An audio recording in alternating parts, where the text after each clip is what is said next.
Sir आपने एकदम से मेरे लिए ट्यूमर बायोप्सी करने के लिए भेज रहे हो। अगर डॉक्टर इसको कोई और नाम से बोले तो उनको इतना बायोप्सी का जैसे नाम। सर नहीं सर, कैंसर तो फैल जाएगी मेरी पूरी शरीर में। उनको मालूम है कि हेल्थ इज वेल्थ। आप अगर हेल्दी हैं, वेल्थ कमा के दो। How you want to remain in your life? You want a disease free life or do you want many diseases to crop in your life and want to have this kind? Choice is yours. बहुत ज्यादा concern इसके ऊपर दिखाया है. It has found that skyrocketing cases in the cancers. They have written it. India's cancers are in a skyrocketing position. Virus जो है काफी पनप रहा है पूरी यूनिवर्स में. जो भी कोई इर्द गिर्द में है, aluminium is not good for your health. It is a genetic disorder और इसके बहुत सारे कारण हैं.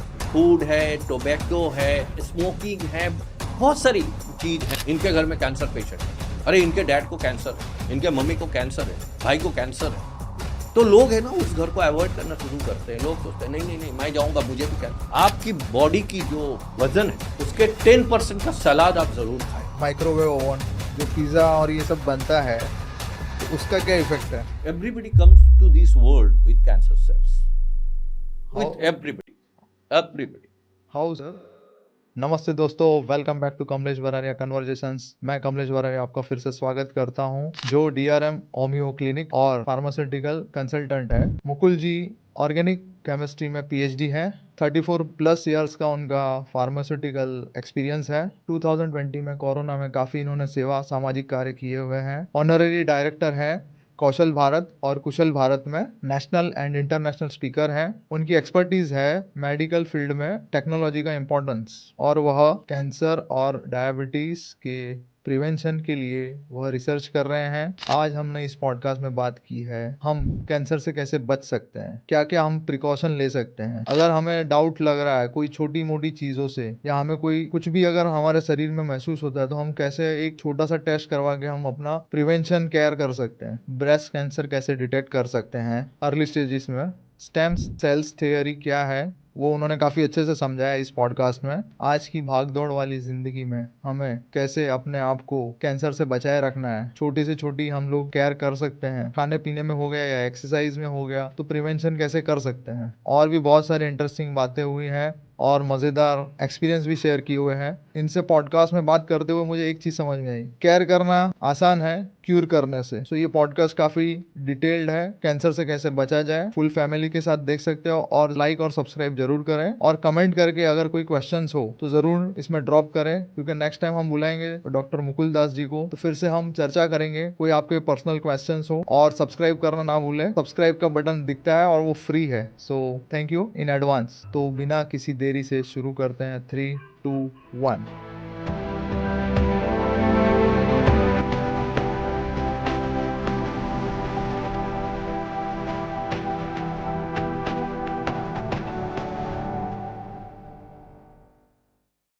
नमस्ते दोस्तों, welcome back to Kamlesh Vararia conversations. आज हमारे साथ हैं doctor Mukul Das. Welcome sir. Thank you so much, Kamlesh bhai, for providing me this opportunity to sit with you. Yes sir, क्योंकि आज बहुत सारी बातें करनी है, तो स्टार्ट करें सर. बिल्कुल. सर हम बात करें कैंसर, जो आज का सबसे बड़ा चैलेंजिंग वर्ल्ड में सबसे बड़ा चैलेंज चल रहा है, क्योंकि कैंसर का सर ट्रीटमेंट जो है वो बहुत महंगा होते जा रहा है. जी. पब्लिक को पता नहीं क्या मुझे हुआ या नहीं हुआ, तो उसको बहुत सारे मिथ्स और मिस इन्फॉर्मेशन है इंटरनेट पे, क्योंकि हम गूगल मारते हैं और मुझे समझ में आता है कि भाई ये ऐसे है वो वैसे, तो वो माइथ्स और मिस इन्फॉर्मेशन को आसान भाषा में समझाने की कोशिश करें सर. कमलेश भाई, ये सबसे बड़ी अच्छी बात आपने करी कि आसान भाषा में, क्योंकि आज का जो ये चीज है, जो हमारे देश के जो जनता है, कॉमन जो हमारी लोग है, उन तक ये पहुंचाना है. बहुत अच्छी सवाल है आपका कि मिथ जो आप जो कहना चाह रहे हो, मैं जो समझ रहा हूँ कि इसके मिथ के बारे में बोलना चाह रहे हो आप, कि भाई कैंसर को लेके जो मिथ है या कैंसर को लेके जो एक लोगों के मन में जो एक ये है, उस चीज को आप दूर करना चाह रहे हो. बहुत अच्छी बात है, बहुत अच्छा है. सबसे पहली तो बात ये होती है कि ट्यूमर बायोप्सी, जब हम बात करते हैं कि किसी भी प्रकार का आपके शरीर में कोई ट्यूमर, जिससे हम बोलते हैं कैंसर की, जब आप जांच करते हैं तो उसकी बायोप्सी करनी होती है. ट्यूमर के ऊपर से एक छोटा सा पोर्शन निकाला जाता है और उसको टेस्टिंग के लिए भेजा जाता है. तो लोगों के मन में सबसे बड़ा मिथ ये हो जाता है, लोगों को ये लगता है नहीं सर आपने एकदम से मेरे लिए ट्यूमर बायोप्सी करने के लिए भेज रहे हो. अगर डॉक्टर इसको कोई और नाम से बोले तो उनको इतना बायोप्सी का जैसे नाम, सर नहीं सर इससे कैंसर तो फैल जाएगी मेरी पूरी शरीर में। नहीं, ट्यूमर बायोप्सी करने से कोई कैंसर फैलती नहीं है। ये सबसे बड़ी लोगों तक ये पहुंचाना ज़रूरी है। ये एक आपके प्रोसेस है। इस प्रोसेस को जैसे हमारे को अगर फीवर आ गई तो हम डॉक्टर के पास जाएंगे, डॉक्टर हमें फीवर की गोली देंगे, फीवर हमारी उतर जाएगी। इट इज़ आपके पास कोई ट्यूमर हुआ है, उस ट्यूमर की हम जांच कर लेंगे। 99% केसेस में जांच इसकी ये होती है। तो लोग मन में से ये धारणा को निकाल दे कि ट्यूमर बायोप्सी हो रहा है तो मतलब मेरी कैंसर और मेरी कैंसर फैल जाएगी। नहीं, ऐसी कोई बात कहीं लिखी हुई नहीं है। दूसरी बात, आज के तारीख में लोगों के मन में सबसे बड़ा ये होता है कि सर मेरे फैमिली में तो कैंसर है ही नहीं, और ये कोई हेरिडिटी बीमारी नहीं है कि भाई मेरे डैड को थे तो मुझे भी आना, ऐसा कोई। और ऐसा भी नहीं है कि आपके फैमिली में किसी को नहीं है और वो आपको आना नहीं है। इससे कोई दूर दूर तक संबंध नहीं है। अगर आपके घर पे नहीं है तो भी आपको कैंसर हो सकता है, अगर आपके घर में है तो आपको कैंसर होगा। इससे it is a genetic disorder और इसके बहुत सारे कारण हैं। फूड है, टोबैको है, स्मोकिंग है, बहुत सारी चीज़ हैं जो जिसके कारण आप कैंसर से पीड़ित होते हो। तो ये सोचने की कहीं ज़रूरत नहीं है मेरे घर में नहीं है तो मैं ये हो रहा हूँ, इसके बारे में आपको सोचने की ज़रूरत नहीं है। अच्छा, दूसरी बात, लोग ये सोचते हैं कि cancer get worst if I go to the sunlight. कोई मिथ ऐसे कहीं जुड़ा हुआ नहीं है। अच्छा सर, मैं नेगेटिविटी और पॉजिटिविटी, मैं नेगेटिव हूँ तो मुझे कैंसर हो जाएगी, मैं पॉजिटिव हूँ तो मुझे कैंसर नहीं होगी, ये भी कोई बात नहीं है।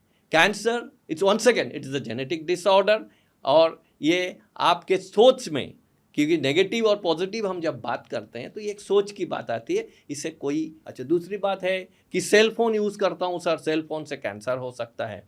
नहीं, सेल फोन की जो रेडिएशंस हैं वो काफ़ी मतलब नॉमिनल रेडिएशंस है। अगर हमारी आबादी 140 करोड़ है तो शायद 100 करोड़ लोग सेल फोन को यूज़ कर रहे हैं तो कैंसर्स के वो मरीज हो जाते। तो इसके लिए आपको कोई ये करने की ज़रूरत नहीं है कि कैंसर है मतलब आपको ये हो जानी है। दूसरी और एक बात लोग बड़े सोचते रहते हैं कि US FDA आपको कैंसर्स के जो US FDA हमें काफ़ी एड्स भेजती है, नॉट ओनली अस, वो ऑल ओवर वर्ल्ड में वो भेजते हैं।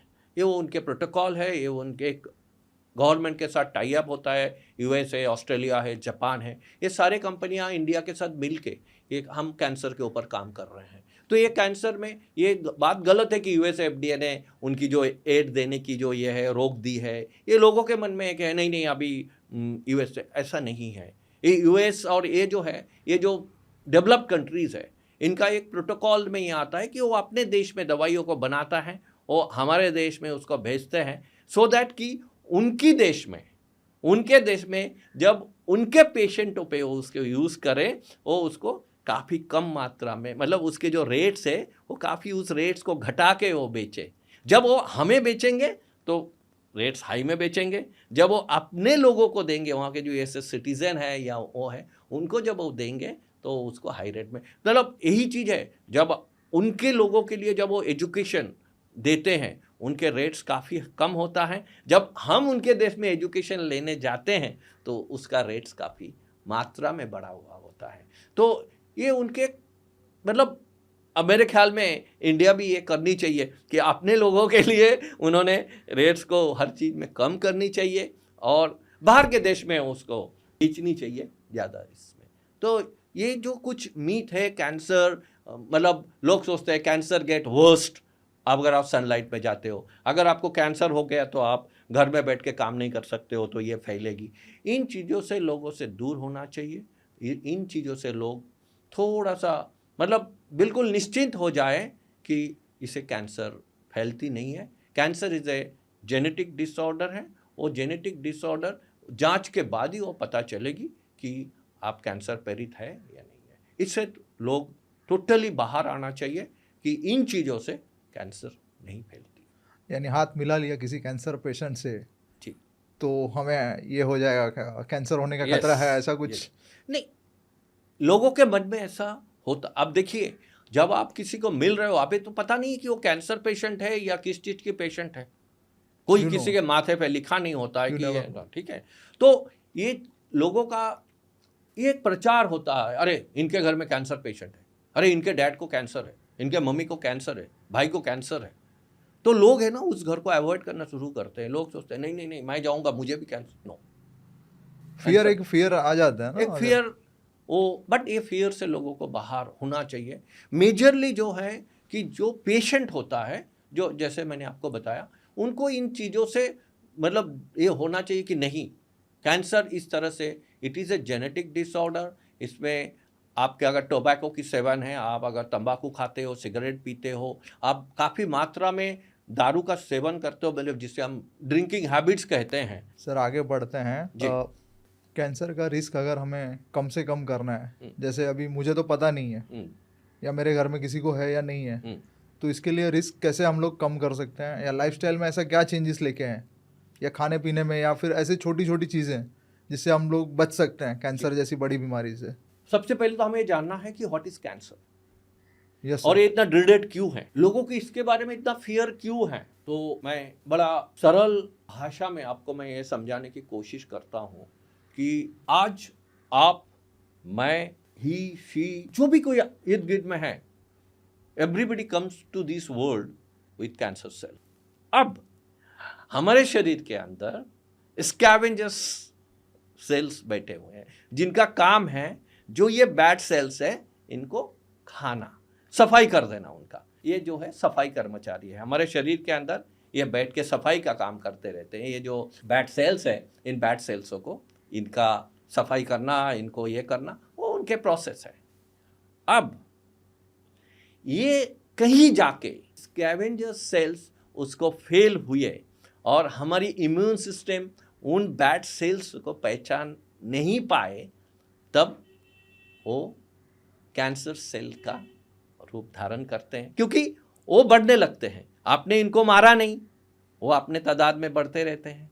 वो तादाद में बढ़ा तो कल उठ के वो गुड सेल्स के ऊपर बैड सेल्स हावी होने लगते हैं। Always this is what is we all know about. ये जब गलती होगी, ये गलती के कारण आपके ये सेल्स की जो तादाद बढ़ जाएंगे कैंसर सेल्स की, तो you have come to the existence of cancer. तब पता चलता है आपको cancer.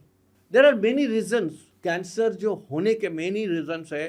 First is a social cause. Social cause में आप किसके साथ उठ बैठ रहे हो। आप हो सकता है कि आप एक स्मोकर्स नहीं हो, लेकिन आप अगर स्मोकर्स के साथ बैठे हो तो आप एक पैसिव स्मोकर्स बनते हो। जब आप पैसिव स्मोकर्स बन रहे हो तो ऑटोमेटिकली वो इनहेल आप कर रहे हो, और जो आपके लिए घातक है, जो आपके लिए घातक है, क्योंकि आप उसी जो सिगरेट पी रहे हैं वो निकोटीन से प्रोन है, उसे उतनी तकलीफ नहीं होगी जितना आपको होगा, यानी एनवायरनमेंट का असर होगा। बिल्कुल। सबसे इंपॉर्टेंट चीज आज के तारीख में हमारे साथ में है कि फूड, हमारी फूड हैबिट्स आज के तारीख में इतनी बिगड़ चुकी है, that is one of the prominent एक फूडिंग जो बोलते हैं, जिसको आप, जिसके साथ आप micronutrients, macronutrients, protein, fats, everything जो है आप परोसने की कोशिश कर रहे हो। बट वो जो हमारी मतलब एक तहजीब आप बोलिए, या वो जो हमारे परोसने की तरीका बोलिए, उस चीज़ में बदलाव आ रहा है।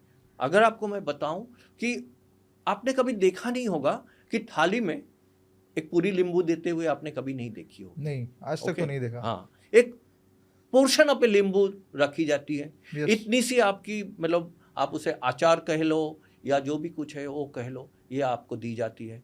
आपकी जो माइक्रो वाली पार्ट होती है वो कम मात्रा में होती है, और मैक्रो वाली जो है वो थोड़ी आपके ज़्यादा मात्रा में दिया जाता है। तो उसमें दाल भी होगी, सब्जी भी होगा, सारी चीज़ों को मिला करके आपको परोसा जाता था। और वो हमारा जो थाली system of Indian food industry का है, that is the most valuable. But आज के तारीख में हम उसको थोड़ा सा हट के हम फास्ट फूड के तरफ बहुत ज़्यादा बढ़ गए हैं। मैं ये नहीं कह रहा हूँ कि आपने फास्ट फूड नहीं खाना चाहिए, but at the same time आपकी जो कार्बोहाइड्रेट है, आपकी जो फैट्स है, आपकी जो विटामिन है, आपकी जो इन फैट्स जो ज़रूरत है, उस ज़रूरतों का भी आपने ध्यान देना चाहिए। एक चीज़ है कि आज के तारीख में आप हाई टेम्परेचर वाली जो फूड्स हैं वो काफ़ी ज़्यादा मात्रा में हम खाते हैं। हाई टेम्परेचर में मैंने अगर आपको कह दूं कि तंदूरी चिकन, ओके, सीख कबाब, ये जो चीज़ें हैं ना, ये सारे चीज़ें जो है कि काफ़ी हाई हीट में बनती हैं, और ये हाई हीट के कारण देयर आर 2 केमिकल्स हैं जो मैं उसके ऊपर नहीं जाना चाहूँगा। ओवरहीटेड फूड है, ओवरहीट मतलब एक, और ज़्यादातर मीटी आइटम, मीट मतलब जो मीट वाली आइटम्स हैं, ये आपके शरीर का जो डीएनए है, और वो डीएनए के कारण हमारी जो शरीर, हमारी जो सब कुछ बनी हुई है, हम नॉर्मल ये बोलते भी हैं, अरे भाई तुम्हारे डीएनए में कुछ गड़बड़ है क्या, ये बोलते ही है हम हर एक आदमी को, जब आपकी भाई तुम्हारे डीएनए में कोई गड़बड़ है क्या, तो ये डीएनए जो है, इस डीएनए के कारण ये आपको अफेक्ट करता है। ये जो हाईली हीटेड फूड्स होते हैं, इन फूड्स को जो है कि हमने बहुत कम मात्रा में लेनी चाहिए, और हमारी जो थाली सिस्टम ऑफ फूडिंग है, इस थाली सिस्टम ऑफ फूडिंग को हमने हमारे रोज के जो ज़िंदगी है उसमें हम इनकॉर्पोरेट करनी चाहिए। ये मतलब मेरी जो इतनी सालों की स्टडीज़ है, आज 30 साल की स्टडीज़ में मैं इन चीज़ों को पाया है कि आपके शरीर, आपके न्यूट्रिएंट्स की जो ज़रूरत है, उन न्यूट्रिएंट्स को आपने प्रॉपर तरीके से आपने लेनी चाहिए। ये कैंसर सेल सभी में हैं, ये हावी तभी हमारे ऊपर होते हैं जब हम इसके ऊपर कुछ गलत करते हैं, तब जा कर के हावी। तो खान पीन को अगर आप सही रखते हो, आप अगर अपनी जो सर्कल है उस सर्कल में अगर आप सही रहते हो, तो आपको कैंसर के जो खतरे हैं उससे आप बच सकते हो। ये मैं नहीं कह रहा हूं कि अगर आप रहोगे तो आप 100% सेफ हो, मन से आप फ्री हो जाओ कि you don't have a cancer in your life. No, I am not saying that, I don't have that audacity to say कि नो यू आर। बट अब आते हैं कि एक्सरसाइजेस के ऊपर। एक्सरसाइजेस जो हैं ये आपके रोज़मर्रा की ज़िंदगी में, चाहे आप जिमिंग कर लो, चाहे आप साइकिलिंग कर लो, चाहे आप स्विमिंग कर लो, चाहे आप प्राणायाम कर लो, आपको जिस चीज़ में आपको महारती हासिल है या जो चीज़ में आप रुचि रखते हो, आपको साइकिलिंग में रुचि रखते हो, आप साइकिलिंग करो। आपने ये देखना है कि 100 हमारे पास, अगर आप एक हफ्ते का हिसाब ले लो, 168 आवर्स होते हैं। ये मैं पूरी आपके हफ्ते की बता रहा हूँ। दिन में हमारे पास 24 घंटे होते हैं। दिन में 24 घंटे में क्या हमारे पास 40 से 45 मिनट समय हमारे लिए नहीं है कि हम निकाल सके? सर मुंबई में रहता है तो आपको कुछ पता है कि रश आवर में भागते रहो, निकालना पड़ेगा। बट नहीं सर, ये जो आप बोल रहे हो ना रश आवर में भागते रहो, वो तो आपके एक्सरसाइज के काउंट में आ गए ना। आप जब भाग कर ट्रेन पकड़ रहे हो या आप कोई बस पकड़ रहे हो, तो ये आपके एक्सरसाइज के पार्ट में आ गए।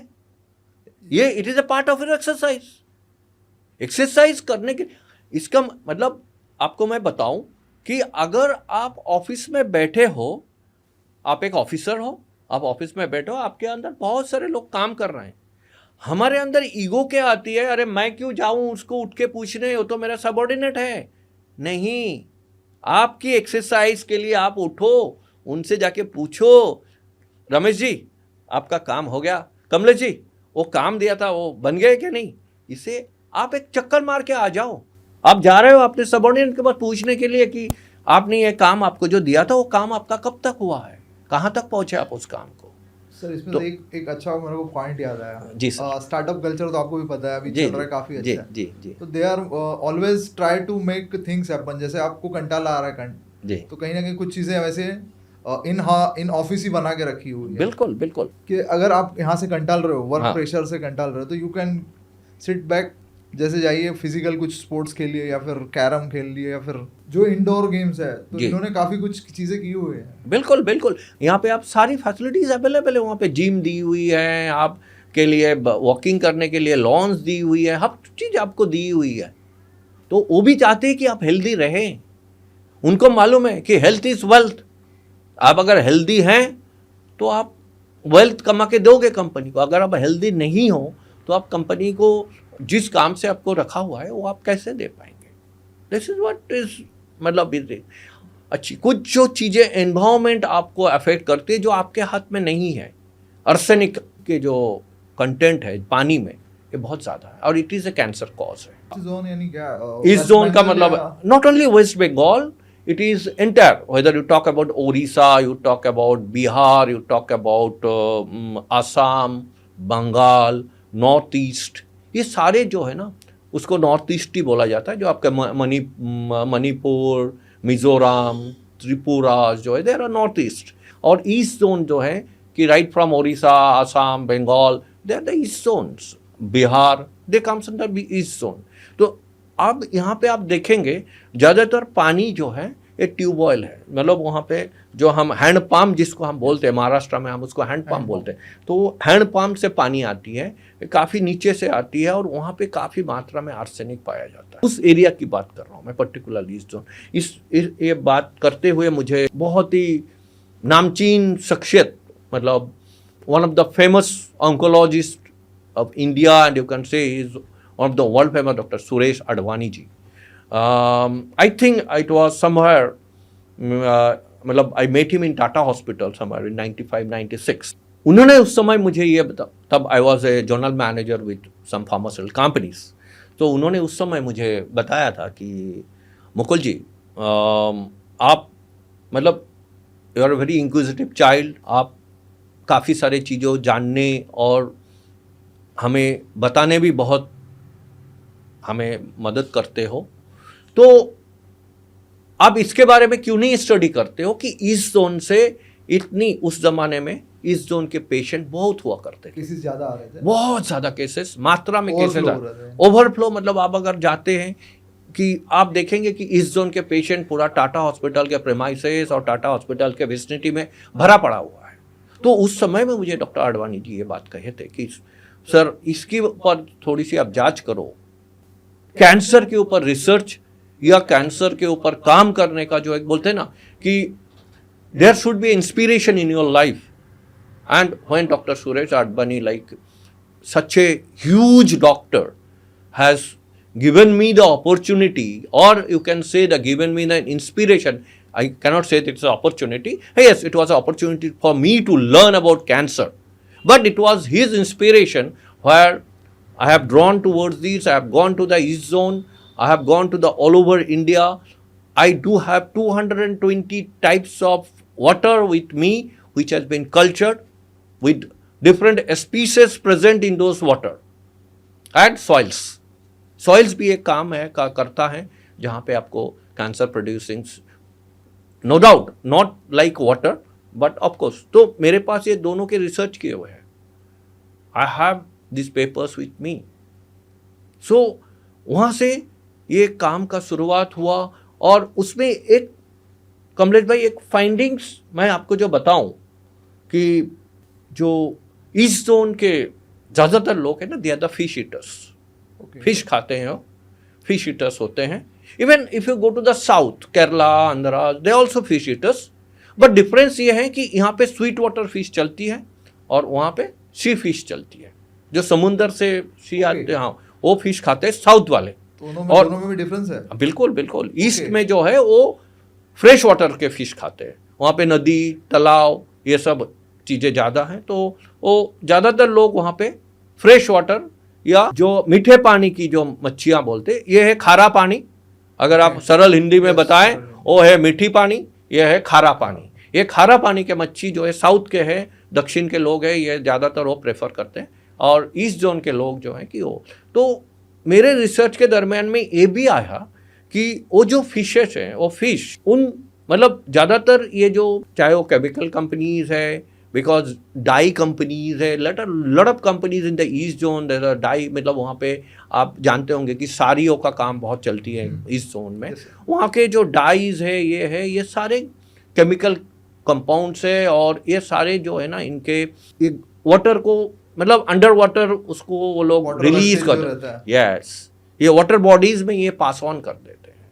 Once again it is a controversial thing but is a fact. But Yamuna में भी तो यही हाल है सर, अभी जो चल रहा है। बिल्कुल, देखिए जमुना बोली, अब किसी भी नदी ले लीजिए, किसी भी जगह पे ले लीजिए, वहाँ पे ये चीज़ों का मौजूदगी है और ये काफ़ी मात्रा में मौजूदगी है उसकी। तो उन फिश, अब नॉर्मली ये बोला जाता है जब आप किसी चीज़ को 100 डिग्री पे आप बॉईल करते हो या उसको आप फ्राई करते हो तो उसकी जो पॉइजनस पार्ट है या कोई भी उसके में वायरस है कोई वो मर जाती है। बट एग्रीड, वो मर जाती ज़रूर है, बट उसकी जो रेसिड्यू है वो रेसिड्यू तो उसके अंदर रह गया और उन रेसिड्यू को आप खा रहे। This is one of the reason. मैं ये नहीं कह रहा हूँ कि यही कारण है, no, there are so many other reason. मैंने आपको बताया सर आसान भाषा में समझाओ, मेरे ऊपर से गया, बहुत टफ है ये वाला। नहीं सर, जैसे हम लोग ने कुछ पकाया जी, उसको 100 डिग्री पर लेके गए जी जी जी, तो उसमें जो नेचुरल था कंटेंट वो जी, तो पड़ा हुआ था, वो पॉइजनस था, वो सब उड़ गया जी, तो फिर कैसे? रेसिड्यू तो रह गया ना सर उसमें। आप 101% उसको नहीं रिमूव कर सकते। ओके, ठीक है ना। जैसे अभी आपको मैंने एक चीज बताई कि हाई फ्लेम पे पका हुआ कोई भी मीटी आइटम्स, मीट, ज्यादातर मीट, इवन पनीर भी हाई फ्लेम में पकाया जो जिसको गया है, पनीर भी पनीर हाई, कोई भी चीज हाई फ्लेम वाली। आप पनीर को, इसके लिए आप कहीं भी देखें, आप जब वेस्टर्न कंट्रीज में आप जाएंगे ना, वो आप जापान के, आपको मैं बताऊं, जापान में एक नॉर्मल लाइफस्टाइल है एक इंसान की 97 to 100 normal, 97 to 100। The reason भी वहां पे आज भी जो फूडिंग होती है ना, they doesn't fry much of your food, वो थोड़ा सा उसको सौते करेंगे, they call it as a saute, एक सौते करेंगे, और तो उसकी जो फूड वैल्यूज जो है, उसकी जो न्यूट्रिएंट्स है, आप इन चीजों के ऊपर, हम इन चीजों को तले हुए पदार्थ आप बताइए, या आप ये हाई फ्लेम वाली फूड बताइए, या जो आप बंगाल या तो ईस्ट जोन के तरफ जाएंगे, वहाँ पे वो लोग फिश को फ्राई करते हैं टोटली, मतलब almost it goes up to 250 degrees, मतलब तेल पूरी बॉयल होती है उसमें, वो तेल में उसको फ्राई होती है, फिर उसको आप पकाते हो। बट इस डजंट मीन्स कि आपकी उसकी जो रेसिडुअल प्रॉपर्टीज है उसमें, और रेसिड्यूज प्रॉपर्टीज को आप खत्म नहीं कर पाए, पड़ा हुआ है यानी वहाँ पे। ये कारण है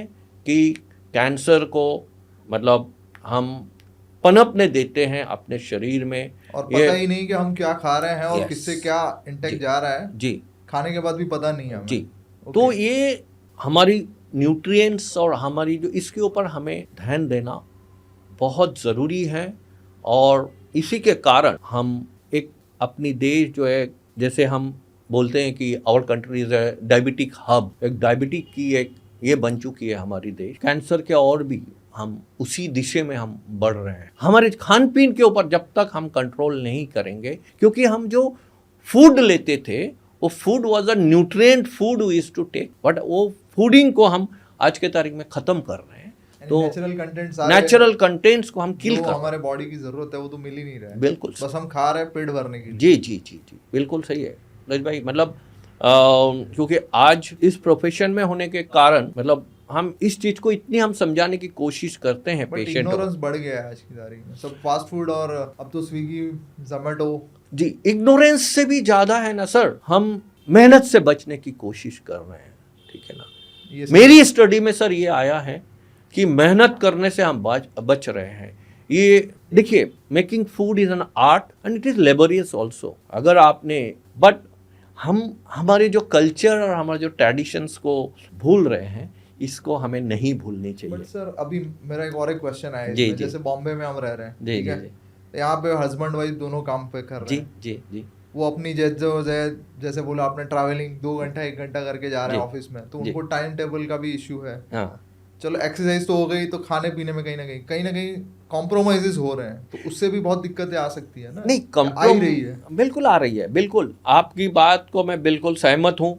बट आज ये बात को आप ये नहीं कर सकते हो कि हम बॉम्बे शहर में रहते हैं या मुंबई शहर में रहते हैं, तो आज आप मुंबई, आज आप बेंगलोर जाइए, आज आप कलकत्ता जाइए, आज आप चेन्नई चले जाइए, हैदराबाद चले जाइए, आज पुणे चले जाइए, मतलब बहुत नज़दीक से नज़दीक शहर हैं, वहाँ पे भी सारी यही चीज़ें हैं सर। बस समय तो आपको निकालना पड़ेगा, अंडरस्टैंडिंग तो आपके अंदर लानी पड़ेगी। अगर मान लीजिए आप दोनों हस्बैंड वाइफ वर्किंग में हैं, तो अगर हस्बैंड आता है तो वो अपने काम में थोड़ा सा हाथ बटाए।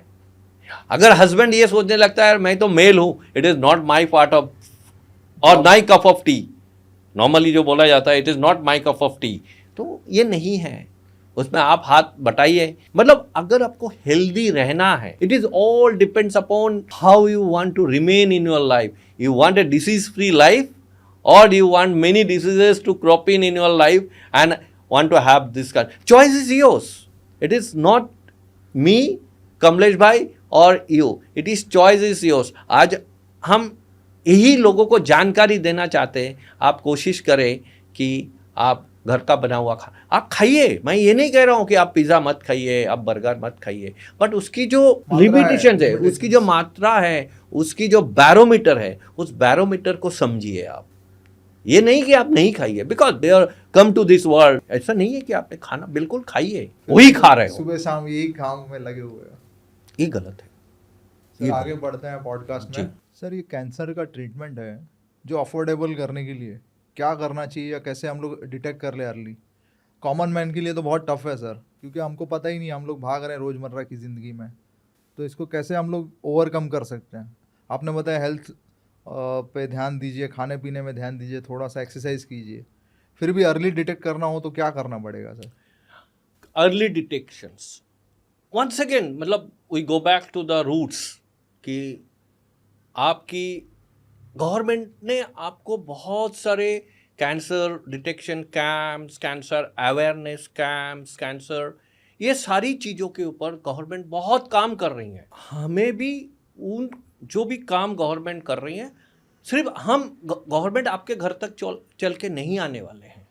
आपको ये सोचना होगा कि अगर मान लीजिए, अगर ये मैं आपको बताऊं, ये मैं हर चीज़ में ये चीज़ बताता हूँ, हर जगह पे ये बात करता हूँ कि मान लीजिए आपकी एक सोसाइटी है, सोसाइटी में 50 फ्लैट है, ये 50 फ्लैटों में 50 लोग रहते हैं, उसमें से आप अच्छी कोई लीडर्स चुन लीजिए जिनको इसके बारे में थोड़ी जानकारी है, थोड़ी ये है, वहाँ पे आप मेडिकल डिटेक्शन कैंप लगाइए। तो जनरली कौन सा टेस्ट करना चाहिए? जैसे अभी कैंसर के लिए अलग टेस्ट हो गया, फिर कितने टेस्ट करे आदमी? सबसे बड़ा चैलेंज ये होता है कि एक्सपेंस लगेगा एक, कैंसर से बचने के लिए भी तो एक, अगर हम करते हैं टेस्ट और जनरल टेस्ट करते हैं तो इसमें क्या डिफरेंस क्या होता है, मेजर डिफरेंस क्या आता है? देखिए, कैंसर्स के लिए जैसे मैंने आपको बताया, कैंसर्स की सबसे बड़ी प्रॉब्लम आज के तारीख में कैंसर के साथ ये है कि कैंसर का डिटेक्शंस, अपने पर्टिकुलरली इंडिया में कैंसर की जो डिटेक्शंस की रेट है, ये हमारे यहाँ पे डिटेक्शन हो नहीं पाता क्योंकि we are late in approaching. मैं वही कह रहा हूँ कि it is not very costly, this is once again a myth in our mind. Costly when you are detected with a cancer. Okay, already. हाँ, अगर आपके पास कोई दिक्कतें आ रही हैं, कुछ मान लीजिए आपके पास, मैं आपको ये बताता हूँ, मेरी अपनी daughter, I think she was in 10th standard and somewhere around 2009 she had a lump in her breast and we all were worried, had been to Bombay hospital, gone there, and we have done all the tests what is to be done and it came clean. It was non-carcinogenic, what we call in our language, जो हम बात करते हैं, वो cancerous नहीं था। तो recover हुआ या कैसे कैसे? रिकवरी का सवाल ही नहीं है। तो जब कैंसर आपके है नहीं तो रिकवरी का तो कोई मतलब ही नहीं है। मतलब इसका मतलब ये है कि लंप फॉर्मेशन है, मतलब कैंसर है, जो मैं आपको बताया। कि एक पहले मेरी सब्जेक्ट आई कि बायोप्सी, जिसको हम कोई लंप है तो उसकी आपने बायोप्सी करी, तो इसका मतलब ये नहीं कि वो कैंसर ही होगा। जो पहले आपने बताया था। यस, यही चीज आपको मैं बताया। तो मेरे डॉटर में भी वही था। मेरी अपनी घर की कहानी बोल रहा हूँ मैं। मेरी डॉटर को ये टेस्ट कराया गया, we all were worried, entire family was worried कि भाई क्या हुआ, कैसे आ गए, ये हुआ वो हुआ, जो होता है हर फैमिली में ही है। अरे कैसा हुआ, ये कैसा, ठीक है।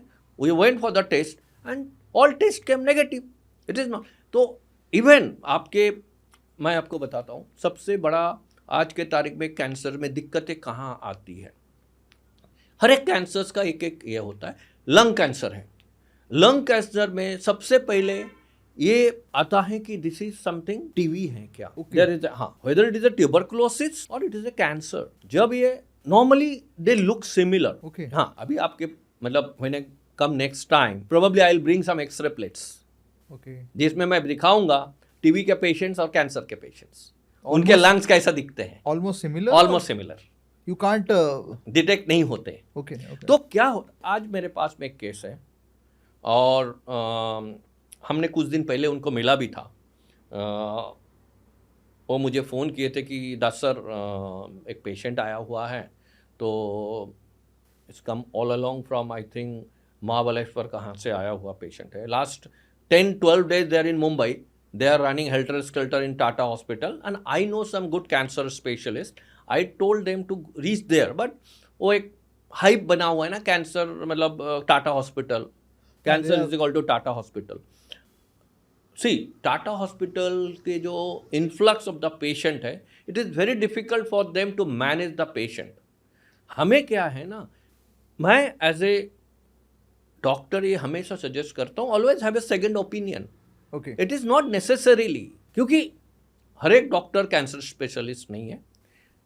मैंने जब मेरी डॉटर के लिए गया था तो it was by A MBBS doctor कि मुकुल जी इसको बता लीजिए, एक कैंसर स्पेशलिस्ट। तो I went to Bombay hospital, I did it and it came negative. तो लाइक वाइज अभी ए पेशेंट जो है, मतलब it is from last 12 days it is going on, तो I have suggested and now that TB, lungs का जो TB है, it has come negative, मतलब patient doesn't have a TB, तो it is a cancer. Okay, तो इसमें हुआ क्या, ये जो 2 महीने का प्रीसिशियस टाइम है, this 2 months they are running helter skelter, यहाँ जा रहे हैं, वहाँ जा रहे हैं, यहाँ कर रहे हैं। टाटा हॉस्पिटल में पहले महाबलेश्वर में बताया, वहाँ पे किसी को दिखाया, ये हुआ, टेस्टिंग करी, ये करा, वो करा, आप टाटा हॉस्पिटल में आए हैं, आप टाटा हॉस्पिटल परेल से खारघर में भेजा गया है। तो अब वो पेशेंट इम्पेशेंट हो रहा है। Now that patient is becoming impatient because now he started, ये जो प्रोसेस है it is called the metastasis. सरल भाषा में अगर आपको समझाएं कि ये फैलना शुरू हो गया आपके शरीर में। यानी Okay. 2 महीना उनका, हाँ, 2 महीना या 3 महीना या 4 महीना, क्योंकि उनके जो रिपोर्ट मेरे पास है, I think it is 3.5 months old report है, मतलब 3-3.5 महीने से उनकी ये Clarity नहीं जद्दोजहद है। जो है ये चल रही है कैंसर। और उनके जो आपको मैं बताया कि ट्यूमर बायोप्सी बताई है, या ये बायोप्सी रिपोर्ट उनकी पॉजिटिव है, ओके, दैट इज पॉजिटिव, ठीक है। But in spite of that is a congestion in the lungs, which seems to be a TB, but it is not a TB. Rifampicin negative है, तो it is not a TB. So now it is a cancer. So that means that cancer in a metastatic stage. मतलब इसके मतलब ये होता है कि एक जगह से दूसरी जगह पे फैलना शुरू हो चुका है। यस। कैंसर का ये सबसे बड़ा खतरा है कि once it is a full blown case, ये फैलना शुरू हो जाता है आपके शरीर में। जब ये फैलने लगता है तब इसकी रोकथाम आप कर नहीं सकते। जो कीमियोथेरेपी होती है वो आई थिंक कुछ स्टेजेस होता है ना उसमें? बिल्कुल, केमोथेरापीज और ये सब चीज़ आपके लिए, चाहे रेडिएशन ले ले, चाहे सर्जरी, कभी कभी ब्रेस्ट कैंसर में सर्जरी करी जाती है। आपने भी सुना है, मैंने भी सुना है, मतलब मैंने तो देखा हुआ है, मैंने कितनी केसेस को हैंडल करी हुई है कि ब्रेस्ट कैंसर में कभी कभी ब्रेस्ट को रिमूव करना होता है। बहुत सारे महिलाओं का ब्रेस्ट रिमूव कर दी जाती है। इसके मतलब आपने जहाँ पे वो कैंसर की उत्पत्ति हुई थी, जहाँ से वो कैंसर की शुरुआत हुई थी, उसको आपने जड़ से खत्म कर दी, तो you are out of that. लेकिन कुछ जैसे लंग्स है, लंग्स को तो आप नहीं कट कर सकते, तो आपको then there you need a treatment. तो ये जो ट्रीटमेंट की जो प्रक्रिया है, ये प्रक्रिया में कभी भी जब कोई कैंसर डिटेक्ट होता है तब किसी इंडिविजुअल डॉक्टर इसको हैंडल नहीं करते। There are the group of doctors. They will all sit together. Then they will come to a conclusion what is to be done with the patient.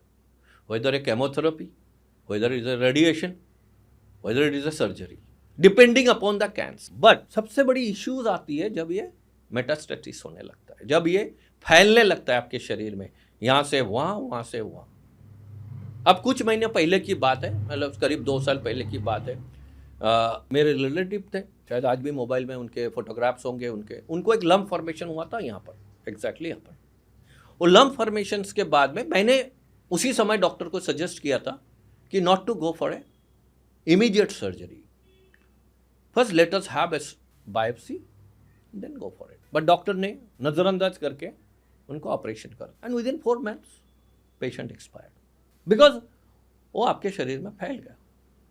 Okay, so you आपको पता ही नहीं चला? और मुझे पता था वो बात, क्योंकि जब देखिए there are the certain science and symptoms in case of cancer. अचानक आपके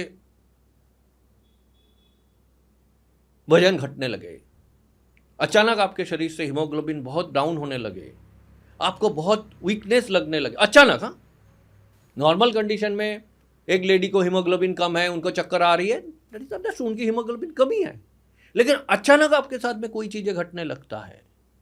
तो likewise there are science and symptoms. आपको अगर जीआई का मतलब जिसको हम गैस्ट्रो इंटेस्टिनल ट्रैक्ट बोलते हैं, आप अगर हिंदी में बोले खाद्य नाली बोलते हैं, कि भाई यहाँ से लेकर के जो इस पर तक आए हुए हैं, that is the GI tract in our language, gastro intestinal tract, है ना। तो इस गैस्ट्रो इंटेस्टिनल में अगर आपको कहीं दिक्कतें हैं तो आपको पानी पीने की आदत जाएगी। आप एक सिप खाना खाओगे, एक बाइट खाना लोगे, एक सिप पानी पियोगे, एक बाइट खाना लोगे, एक सिप पानी। This is what that your stomach demands that. वो उनकी डिमांड है, भाई पानी दे दो, पानी दे दो, पानी दे दो। ऐसे हर एक कैंसर्स का कहीं ना कहीं तालमेल है। उसको अचानक आपके अगर कोलन कैंसर है, जो लैट्रिन की जगह से आपके अगर बहुत ज़्यादा खून बहने लगे, वो खून अगर आपके नहीं रोक रहे हैं तो इट इज़ ए चांसेस है कि आपके कोलन कैंसर है।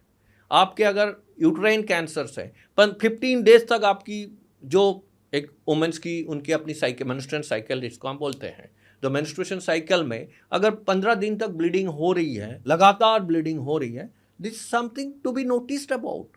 इसके ऊपर आपको नज़र करना चाहिए। लेकिन वही है कि अगर आप इन चीज़ों पे ध्यान नहीं देंगे तो आपकी चीज़ें बढ़ेगी। और हमारे साथ में दिक्कत वही है, इंडियंस की बात कर रहा हूँ मैं, हम हेल्थ को लेके कॉन्शियस नहीं रहते हैं।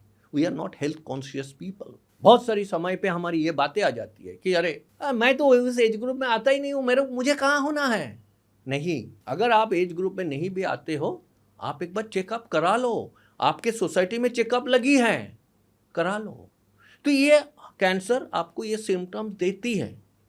इन सिम्टम्स के आप अगर उसके ऊपर काम करते हो तो आपको बिल्कुल उसको आप रोकथाम बोलिए, आप उसके बाकी जो भी उसकी प्रक्रियाज हैं, उस प्रक्रियाज को अगर आप फॉलो करते हो तो आपको डिटेक्ट अगर कैंसर होता है, कैंसर इज मैनेजेबल।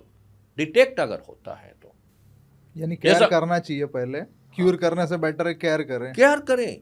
जैसे मैंने आपको बताया, कहीं भी शरीर में लंप है, उसको इमीडिएट बेसिस पे आप इसकी एक बायोप्सी करा ले, या तो आप अपने डॉक्टर को, आप अपने हिसाब से करने नहीं, डॉक्टर को कंसल्ट कर ले। अगर वो आपको बोलते हैं कि बायोप्सी है तो बायोप्सी करनी है तो करवा ले। इसके ऊपर ये ना सोचे कि बायोप्सी करूंगा तो मेरे शरीर में फैल जाएगा। फैलेगी तब जब आप उसकी बिना जांच किए आप उसके कुछ काम किए तो तब उसको आपको तकलीफ हो सकती है। बट अगर आप जैसे आपको अगर ब्लीडिंग हो रही है आपके कोलन के लिए, मतलब आपके एनल रीजन से ब्लीडिंग हो रही है और आपके लैट्रिन के साथ ब्लड आ रही है, तो आप डॉक्टर को इमीडिएट बात करें। आपके डॉक्टर हैं, इसके लिए ज़रूरी नहीं आप कैंसर स्पेशलिस्ट के पास जाएं। आप पहले अपने जो हाउस फिजिशियन होता है, जिसको हम फैमिली फिजिशियन बोलते हैं, आप उनके पास जाएं। फैमिली डॉक्टर, हमारे जो फैमिली डॉक्टर है उनके पास जाएं।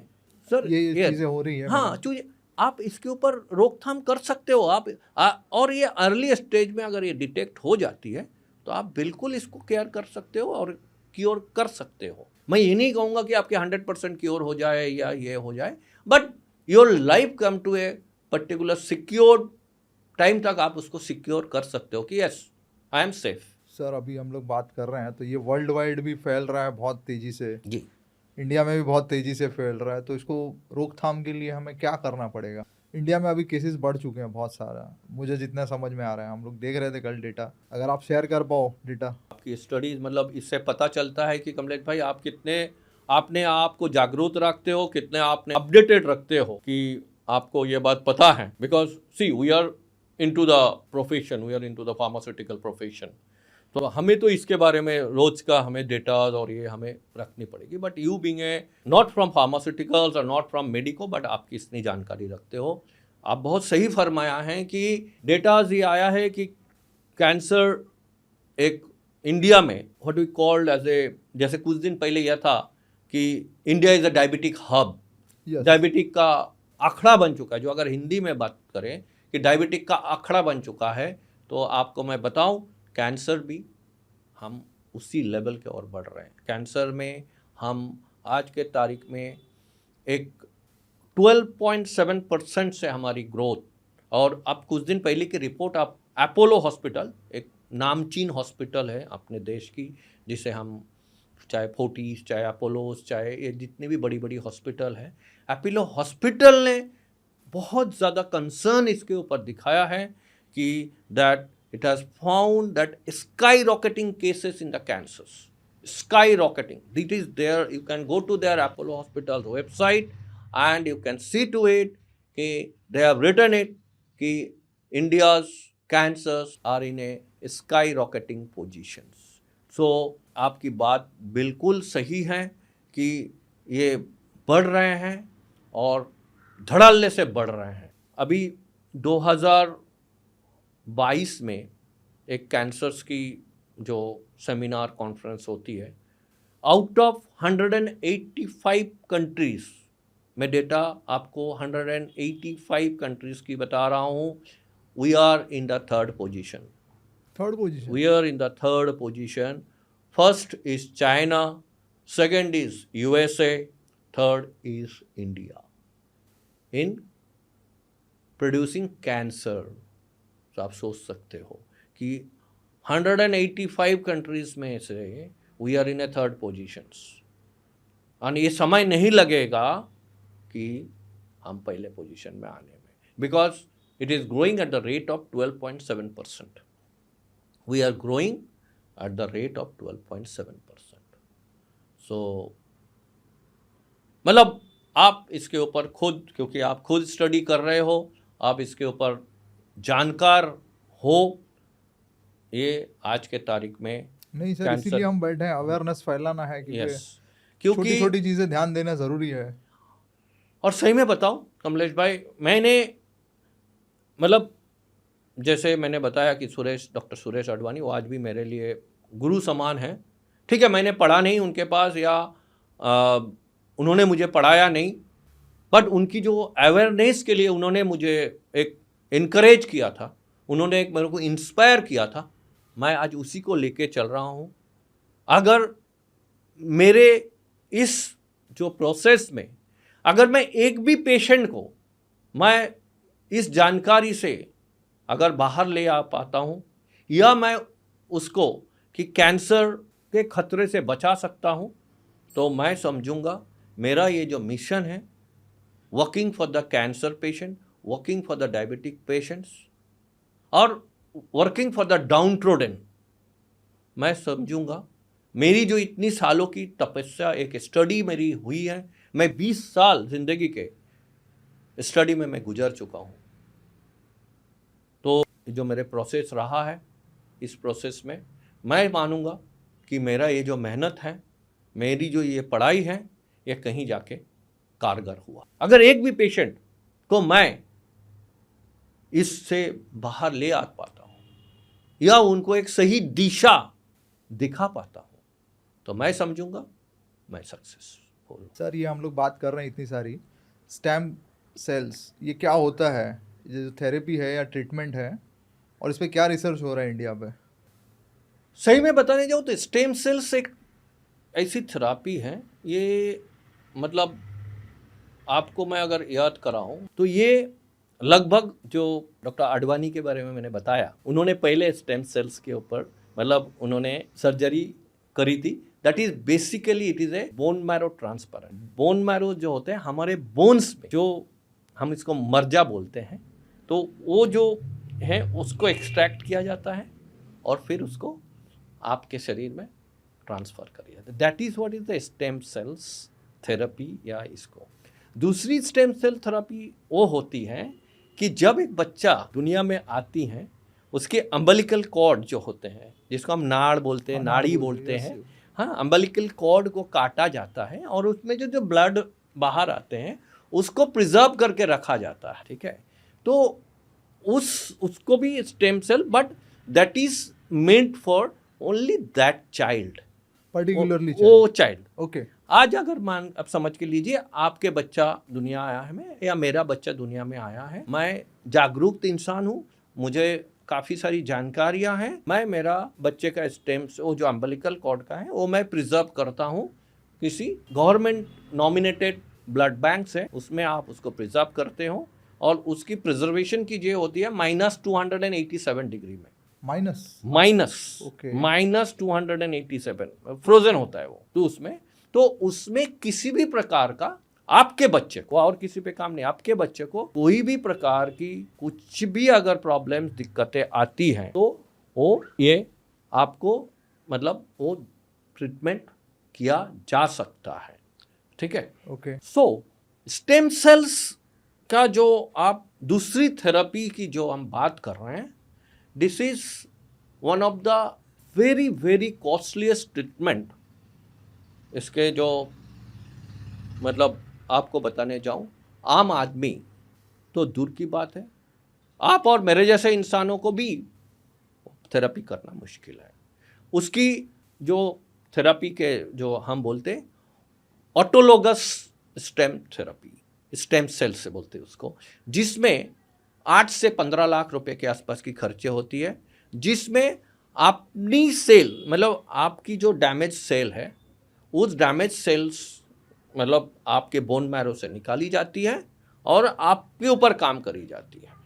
तो इसका खर्चा करीब 15 लाख रुपए का है। युवराज सिंह है, युवराज सिंह को अगर आप देखें कि वो इंसान कैंसर पीड़ित था, उस दरमियान उसने क्रिकेट वर्ल्ड कप खेली, क्रिकेट वर्ल्ड कप मतलब ऐसे भी दिन आए कि वो क्रिकेट खेलते हुए उसने उल्टी मतलब वॉमिट जो किया वो ब्लड वॉमिट किया था, but his courage, his inspiration, will power बोल सकते हैं, will power all work together and today he is out of cancer. और भी बहुत सारे किस्से हैं, बहुत सारे, even you talk about this film artist Sonali Bendre, recent cases में Sonali Bendre, she was diagnosed with cancer and she could recover it.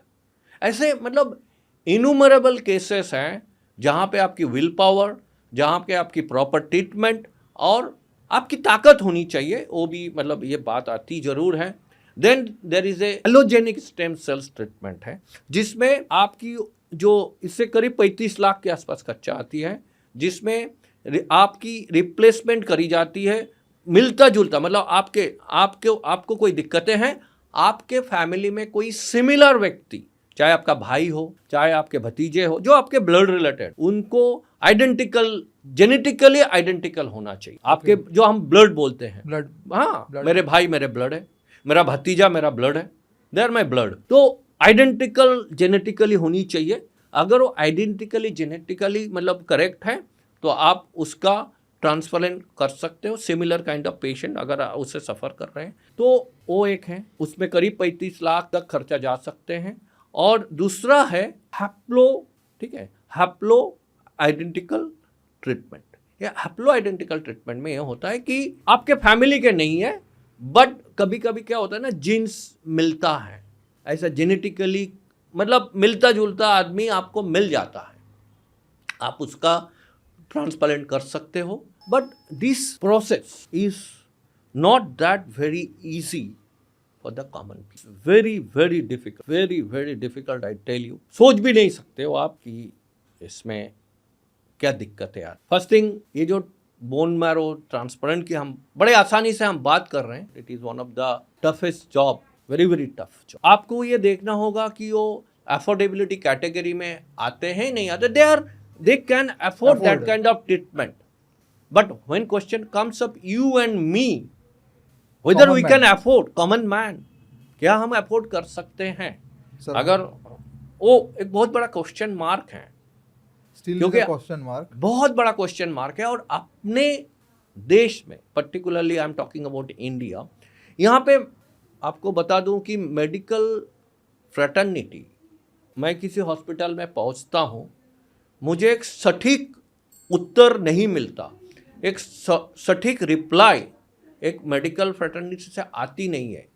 उन्हें मतलब मेरे हिसाब से जो फॉरेन कंट्रीज़ मैंने देखी है, चाहे दुबई, चाहे हांगकांग, चाहे सिंगापुर, चाहे मलेशिया, मैं इन सारे देशों में मैं मेडिकल टूरिज्म कर, I have seen the patient there. और इस दरमियान में मुझे जो नजर आई, वहाँ पे प्राइवेट हॉस्पिटल, गवर्नमेंट हॉस्पिटल्स के ट्रीटमेंट में बहुत कोई फर्क नहीं रहे, ना रेट्स में बहुत फर्क। अगर ये 15 लाख बता रहे हैं तो ये 16 लाख बोलेंगे ज्यादा। मैं फिगर पे आप मत जाना, मेरी आपसे दरखास्त है, जस्ट फॉर एग्जाम्पल मैं बता रहा हूँ। तो ये वहाँ पे इतनी ये नहीं होती है, डिस्पैरिटी नहीं होती है, ये जो ऊपर नीचे वाली बात है ये नहीं होता, 19-20 का फर्क है बिल्कुल। बट हमारे देश में क्या हुआ कि हर एक हॉस्पिटल्स की अपनी अपनी पहचान बनी हुई है। तो ये जो डिस्पैरिटी है या तो इनइक्वालिटीज है, इन इनइक्वालिटीज खत्म होनी चाहिए।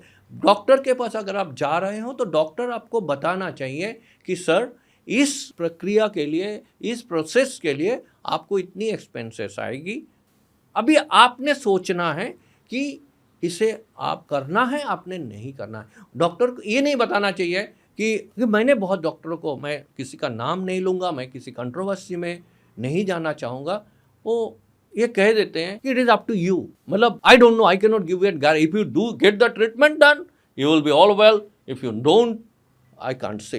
ये नहीं, एज ए मेडिकल फ्रेटर्निटी ये नहीं होना चाहिए। आपने ये है। और तो स्टेम सेल्स जहाँ तक आपने बोला ये कैसे अफोर्डेबल बनाया जा सकता है, मेरा, क्योंकि ये जो मैंने स्टेम सेल्स के बारे में बताया, चाहे अपनी खुद की स्टेम सेल्स हो या आपके किसी रिश्तेदार रिश्ते नाते वाले जो हैं आप उनसे ये ट्रांसपेरेंट कराते हो, या तो मिलता जुलता कोई जीन जो है सिमिलर आपके, वो आम आदमी के लिए पॉसिबिलिटी की कम है। इसकी पॉसिबिलिटी तभी बनती है कि जब भी आप प्लांट बेस्ड स्टेम सेल्स के ऊपर काम करते हो तो। क्योंकि मैं प्लांट बेस्ड स्टेम सेल्स के ऊपर काम कर रहा हूं और मेरे साथ में बहुत सारी कंपनियां, बहुत सारे लोग इसके ऊपर काम कर रहे हैं। प्लांट बेस्ड स्टेम सेल्स एक ऐसा स्टेम सेल्स है कि आने वाले दिनों में अगर हमें ये अफोर्डेबिलिटी में पहुंचानी है, ये अफोर्ड मतलब जहाँ पे अफोर्डेबिलिटी की बात आती है, अगर इसको हम पहुंचा पाएंगे तो stem cells, plant based stem cells, ये हो सकता है। इसके ऊपर रिसर्च चल रही है और भी रिसर्च की दरकार है, क्योंकि अभी तक जो रिसर्च में आया है ये कोई एस्टैब्लिश नहीं करता कि ये कैंसर्स या स्टेम सेल्स जो प्लांट बेस्ड हैं, ये सारी चीज़ों के ऊपर, चाहे वो डायबिटीज़ हो, चाहे कैंसर हो, चाहे अल्टीमेटली इनका जॉब है कि आपकी इम्यून सिस्टम को डेवलप करना है। सर अभी बता दीजिए, अभी एल्यूमिनियम क्यों यूज नहीं करना चाहिए, एल्यूमिनियम एक या ऐसी फिर मिनिमम करना चाहिए, क्योंकि आज भी सब कुछ बिक रहा है। उसकी जो ड्रॉबैक है, सिंपल में बताओ क्या? सर मतलब शॉर्ट और सिंपल में यही है कि एल्यूमिनियम के बर्तनों को आप यूज करना, क्योंकि aluminium is not good for your health. कुछ चीजें होती है ना कि जैसे आप बहुत सारी चीजें, मरकरी मतलब बहुत सारी फिश के बारे में बोला जाता है, वो फिशों को आप खाए नहीं because it contain mercury. Okay, पारद, जिसको हम पारद बोलते हैं, उसको खाए नहीं क्योंकि वो पारद आपके शरीर के लिए अच्छा नहीं है।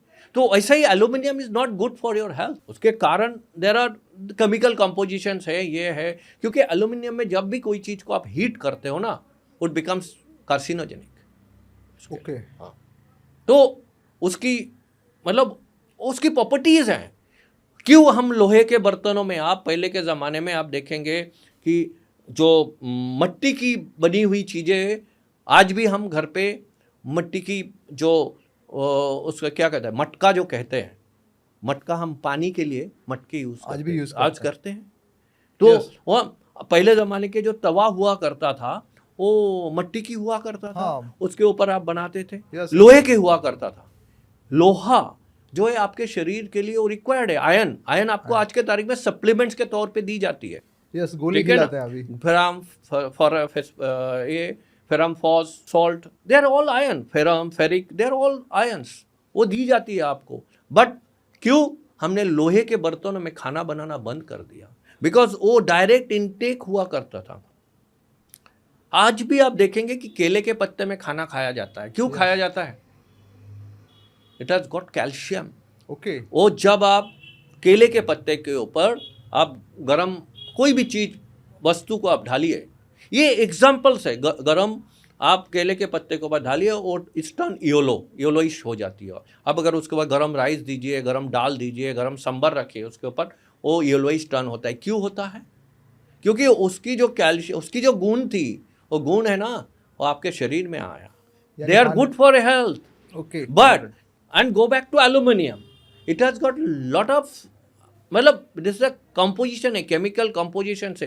तो वो उसकी जो कंपोजिशन है वो आपके शरीर के अंदर, जैसे लोहे के साथ, लोहे के कढ़ाई में आप खाना बना रहे हो तो वो आपके शरीर में जा रही है, which is required for your health, which is required.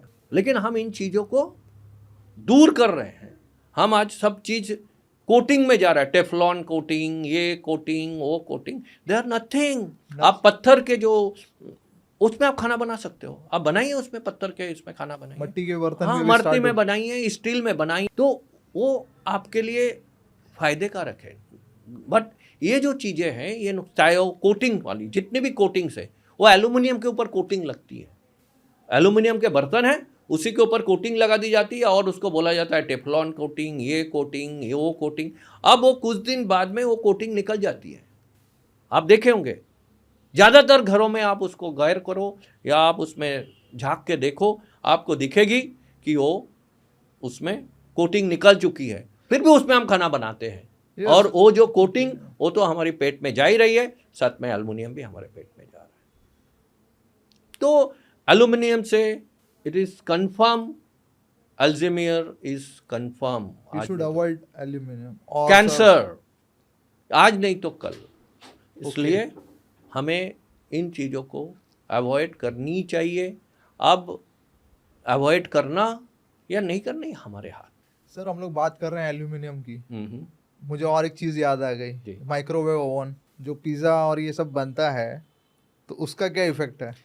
Sir, आपको सही मैं सैल्यूट करता हूँ कि मतलब खोद खोद के कहाँ से आप चीज़ों को ढूंढ ढूंढ के ले आ रहे हो, मेरी मन की बातों को आप सामने ला रहे हो।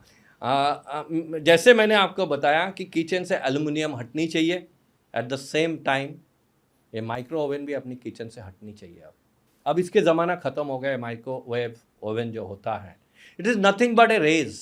जैसे आप एक्सरे के लिए जाते हो, Yes. आप मतलब किसी भी प्रकार का कोई भी रेस में आप, चाहे आप हम इसे एवरीडे लाइफ में हम जिसको यूज़ करते हैं, मतलब जब आप किसी भी मेडिकल, मतलब हमें दिक्कतें आती है, हम एक तो डॉक्टर कहते हैं कि एक्सरे करा जाओ, नहीं तो सीटी स्कैन करा लो, और मतलब MRI करा लो। ये सारी चीज़ें जो है कि they are all rays, they are all different types of rays, then they, मतलब उसे आपके शरीर को नुकसान पहुंचाता है। ठीक है, अब एक्सरे आपको करना ही है, आपके हड्डी टूटी है तो एक्सरे आपको करनी है, लेकिन एक आम इंसान जाके वहाँ पे खड़े हो जाए तो उसको नुकसान करेगा। तो सेम थिंग जो एक माइक्रो ओवन में वही चीज़ है, आपको वो चीज़ें दी जा रही है, मतलब वो रेस से गर्म हो रहा है और वो आपको अफेक्ट कर रहा है। It should be out from our everybody's kitchen. One of the, मतलब जैसे एल्यूमिनियम हटनी चाहिए, माइक्रो ओवन भी हट जानी चाहिए। हाँ, OTG को आप यूज़ कर सकते हो, जिसे हम ओवन टोस्टर ग्रिलर बोलते हैं। ठीक है, that is run by electric, वो इलेक्ट्रिसिटी से प्रोड्यूस होता है। वो हेल्थी है। हेल्दी, देखिए हेल्दी तो आपके कोयला ही है, हेल्दी तो आपके वुड ही हैं, वो हेल्दी हैं, हेल्दी। बट क्योंकि आपने कुछ समय पहले क्वेश्चन मुझे पूछा था कि सर आज की भागदौड़ वाली ज़िंदगी में हस्बैंड वाइफ दोनों काम कर रहे हैं सर, मुंबई जैसे शहर में हम रह रहे हैं, उसमें क्या पॉसिबिलिटी है कि ये चीज़ों का, नहीं, पॉसिबिलिटी नहीं बनती है। ये एक बड़ा चैलेंज है, बहुत बड़ा चैलेंज है। बट ठीक है, जो चीज़ देखिए हम अवॉइड कर सकते हैं, जिन चीज़ों को हम अवॉइड कर सकते हैं, जिन चीज़ों से हमें 100% हानि हो रही है, उससे तो हम बाहर आ सकते हैं।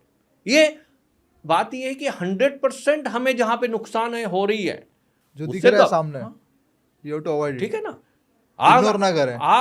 अगर आप तंदूर चिकन नहीं खाते तो आपको कोई नुकसान नहीं, आप चिकन खाइए।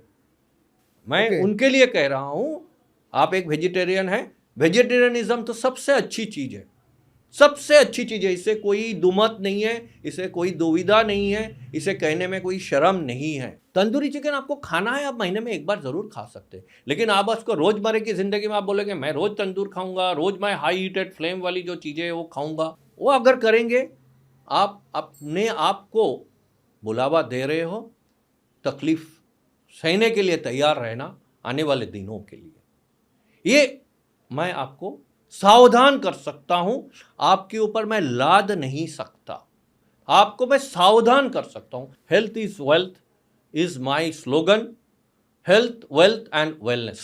तो नो डाउट हमारी जो मुद्दा था कैंसर, बट कैंसर के साथ में हो सकता है कि मैंने बाकी और चीज़ों को भी लोगों के सामने लाने की कोशिश करी, और मेरी ये जो आज का आपसे कन्वर्सेशन रहा, मेडिकल प्रोफेशनल्स तो इन चीज़ों के बारे में टोटली वाकिफ है, वो जानते हैं इन चीज़ों को। मैं आम जनता को अपील करना चाहूँगा वो अपने खान पीन के और ध्यान दें, अपने रोज़मर्रा की ज़िंदगी में समय निकालें, एक्सरसाइजेस। आपको कोई जिम जाने की रोज़ ज़रूरत नहीं है, एक्सरसाइज का मतलब ही नहीं है। आप चल फिर ले, थोड़ी सी फ्री हैंड एक्सरसाइज करें, जो भी चीज़ें आपके सामने अवेलेबल हैं उन चीज़ों का आप उपयोग करें। खान पीन में सबसे इम्पोर्टेंट बात कि आपके रोज़ की ज़िंदगी में आपकी बॉडी की जो वज़न है उसके 10% का सलाद आप ज़रूर खाएं। अगर आप 70 किलो के हो तो 600 से 700 ग्राम का सलाद आप पूरे दिन भर में खानी चाहिए। सैलड की एक ओवरडोज आप करेंगे उससे आपको नुकसान नहीं है। ये आपके खान पीने में आपके एक बहुत ज़रूरी है। और जो एक बार मैं नटसेल में आपको बता दूं कि चीज़ों को ओवरकुक ना करें, चीज़ों को ओवरकुक ना करें। ये हम इंडियंस की बड़ी, मैं इसको एक बैड हैबिट की तरह करूँगा कि हम बड़े टेस्टी बनाना चाहते हैं तो हम उसको तलने में और उसको बड़े उसको बड़े उसमें हम चाव से बहुत उसकी टेस्ट को हम लेना चाहते हैं, एनहांस करना चाहते हैं। हम उसके जो गुणवत्ता है, उसके जो तत्व हैं उसको हम गवा देते हैं, उसको ना करें। सर अभी मैं बहुत बड़ा क्वेश्चन अभी मेरा जी, क्योंकि लास्ट 10 सालों में हाँ, जो देख रहे हैं हम लोग, क्या ऐसी बीमारियां हो रही है, जैसे कोविड भी आके गया, तो हम लोग क्या ऐसे चीज़ें करें, जैसे अभी आपने बोला इम्यून, तो इम्यूनिटी को हम कोशिश तो कर रहे हैं, हम ये आपने बताया जो लहसुन जो भी हम हल्दी है जो भी सारी चीज़ें हम खा रहे हैं, सालों से खा रहे हैं, तो हम लोग की इम्यून में कुछ तो है पावर। बिल्कुल बिल्कुल, गरम मसाले जो आपने बताया बिल्कुल बिल्कुल, तो नॉट हम ओनली लोग गरम क्या मसाला, चीज़ें, एनीथिंग। फिर भी हमारे देश में बीमारियां इतनी सारी है, तो लास्ट 10 साल में ऐसी कौन सी बीमारी है जो बाहर निकल के आई या फिर बढ़ते जा रही, जैसे आपने कैंसर तो बताया, डायबिटीज भी बताया, कि काफ़ी मात्रा में हमारे देश में मलेरिया, डेंगू, चिकनगुनिया, ये आज के तारीख में सबसे वायरल डिसीजेज जो है, वायरस जो है काफ़ी मतलब पनप रहा है, हमारे पूरी यूनिवर्स में वायरस पनप रहा है। ये जितने भी डिसीजेस का मैं नाम ले रहा हूँ ये सारे, पहले एक ज़माना था बैक्टीरियल डिसीजेज हुआ करता था, बैक्टीरियल डिसीजेज हुआ करता था। आज के तारीख में आप ज़्यादातर डिसीजेज जो देंगे it is all related to, चाहे कोरोना आप ले लो, they are all the viruses. Virus पनप रहा है हमारी हर जगह पे। तो इसलिए मतलब लास्ट 10 सालों में इन चीज़ों को हमने ज़्यादा मात्रा में, डेंगू आज के तारीख में घर घर की कहानी बन चुकी है।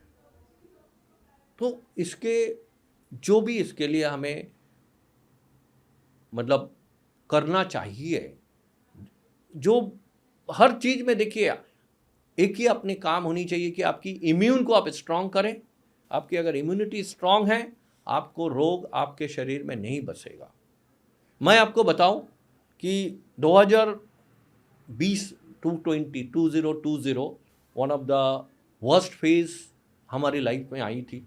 कोरोना जब हमारे लिए लाई, वर्ल्ड को त्राही त्राही कर दिया था इस बीमारी ने। ये सिर्फ मैं इंडिया की बात नहीं कर रहा हूँ, पूरी दुनिया इसके चपेटे में था, दहल गई थी उन दुनिया। बट जो मैं उस समय ऐसे कोई हॉस्पिटल नहीं, ऐसी कोई स्टेट नहीं, मैं ट्रैवल नहीं करा उस समय। आप बोलेंगे कैसे? मैं वही कैसे? गवर्नमेंट की हेल्प थी। मेरी गाड़ी में गवर्नमेंट इंडिया का टैग था, जो कि मैं कुशल भारत कौशल्य भारत के लिए काम करता हूँ। I am honorary director for them. तो मेरी गाड़ी में गवर्नमेंट ऑफ इंडिया की टैग हुआ करता था, पुलिस की परमिशन हुआ करती थी। और उस ज़माने में जब इनिशियल स्टेज में कोरोना आई, आर्सेनिक एल्बम करके एक दवाई चली थी, होम्योपैथी दवा थी ये, उसी के अलावा और कोई दवाई काम नहीं कर रहा था उस समय। आर्सेनिक एल्बम मैंने 50 लाख बॉटल फ्री में दिया था, 50 लाख बना के 50 लाख बॉटल मैंने महाराष्ट्र, गुजरात, राजस्थान, दिल्ली, बंगाल मैंने सप्लाई करा था। और महाराष्ट्र का ऐसे कोई हॉस्पिटल नहीं जहां मैं विजिट नहीं करा। गुजरात लगभग मैंने विजिट करा, राजस्थान तक मैं होके आया हूं उस समय। बट कहने का मतलब यह है, इसके बावजूद भी मैं कोरोना के चपेट में नहीं आया। क्या बात है सर, वो तो है भगवान ये का आशीर्वाद है आप लोग हाँ, भगवान का आशीर्वाद। और मैं कोई इसके लिए ये नहीं करता, शुक्रगुजार हूँ ऊपर वाले का कि ऊपर वाले ने मुझे ये इम्यून दी है। इस इम्यून को बरकरार रखें। आपको जो चीज़ के बारे में बता रहा हूँ, ये मैं सिर्फ बताने के लिए नहीं बता रहा हूँ, ये बता रहा हूँ कि लोग इसको फॉलो करें। आपने खान पीन पे ध्यान दें, आप जो चीज़ों के ऊपर फॉलो करें उस चीज़ को टोटो में फॉलो करें। मैं यही चीज़ें फॉलो करता हूँ। वो जो मैं आपको बता रहा हूँ कि आपके वजन के 10% आपके फूड में सलाद होनी चाहिए, करीब करीब 10% के आसपास फ्रूट्स होनी चाहिए आपके खाने में, रोज के खाने में। ठीक है, वॉक द टॉक, हाँ, ये वाली बात हो गई। यस। तो जो बता रहे हो वही हम कर रहे हैं, बिल्कुल। बराबर, और सही है। ओज का जीता जागता मैं उदाहरण हूँ। जो चीज़ मैं आपके सामने आज लाया हूँ, ये मैं खुद फॉलो करता हूँ उन चीज़ों को। मैं ओवरकुक फूड नहीं खाता। मैं कोई भी मतलब ये जो हाई फ्लेम बना हुआ फूड्स जो हैं, मैं उन चीज़ों को मैं नहीं सेवन करता। सलाद मेरा वन ऑफ द फेवरेट मतलब ये है। फ्रूट्स मेरे मतलब मॉर्निंग जो है, I start the day with my fruits. I go for a 1 hour walking, utmost 5 kilometres walk करता हूँ, वापिस आता हूँ, फ्रूट्स और ये लेता हूँ, उसके बाद सलाद लेता हूँ, ब्रेकफास्ट हेवी करता हूँ। लाइक हमारी एक इंडिया में दूसरा प्रचलन ऐसा है कि हम रात का जो खाने का सेवन है वो बहुत ज़्यादा मात्रा में करते हैं, वो नहीं करना चाहिए। एक कहावत है, इंग्लिश में है वो कहावत, ये बोलता है कि have breakfast like a king, lunch like a queen and dinner like a beggar. Healthy रहना है तो ये सब करना पड़ेगा। और ये इससे आपकी पाचन शक्ति जो है वो बढ़ता है, आप हेल्दी रहते हो। और इन चीज़ों को आप फॉलो करो, आप देखोगे मेरे ख्याल से बीमारी आपसे दूर भागने लगेगी। बीमारी आपके सामने, क्योंकि आप बीमार तब होते हो जब आप अपने सेहत के साथ खिलवाड़ करते हो। तो मेरी सभी से दरख्वास्त है, गुजारिश है, हाथ जोड़ के मैं सबको, हेल्थ के साथ आप, भगवान ने बहुत शिद्दत और मेहनत से आपको बनाई है, मनुष्य का रूप मिला है आपको, जो बड़ी मुश्किल से मिलती हैं। इसको प्रेम करें, इसे मोहब्बत करें और इसको बना के रखें। जिस रूप में आपको भगवान भेजा है उस रूप में उसको बिगाड़े नहीं। आपने इससे आप अपने आप को नहीं बिगाड़े। Thank you sir. मेरे को लगा कैसा रहा सर पॉडकास्ट? बहुत बढ़िया एक्सपीरियंस रहा। मुझे लगा नहीं कि मैं कोई पॉडकास्ट कर रहा हूँ या मैं कुछ ऐसा कुछ कर रहा हूँ। मुझे लग रहा है कि मैं एक कमलेश भाई के साथ बैठ के एक कन्वर्सेशन कर रहा हूँ। क्योंकि मैं हमेशा ये माना हूँ, इवन मैं मेरे लेक्चर में ये बोलता हूँ, don't be it a monologue, be it a dialogue. तो उसमें मज़ा आया। तो ये मुझे ऐसा लगा कि आपके साथ ये डायलॉग जो हुई आज, ये बड़ा मुझे मज़ा आया। और मेरी अपनी कोई बात मैं कह पाया आपके सामने, इसके आगे भी मैं आपके साथ जुड़ा रहना चाहूँगा। बस सर यही तो चाहिए आज की तारीख में। चलिए सर, थैंक यू, मिलते हैं। Thank you so much. Thank you दोस्तों, यहाँ तक बने रहने के लिए, पूरा पॉडकास्ट देखने के लिए धन्यवाद। फिर से एक बार लाइक और सब्सक्राइब ज़रूर करें। और सबसे इम्पॉर्टेंट, अगर आपको कोई क्वेश्चंस हैं तो वो कमेंट्स में ज़रूर ड्रॉप करें। हम ट्राई करेंगे नेक्स्ट टाइम डॉक्टर मुकुल दास को बुलाकर और भी गहराई से हम और स्वास्थ्य के लिए क्या कर सकते हैं। हेल्थ इज़ वेल्थ उनका मोटो है और हमारा भी यही मंत्र है। So take care of your self. Thank you.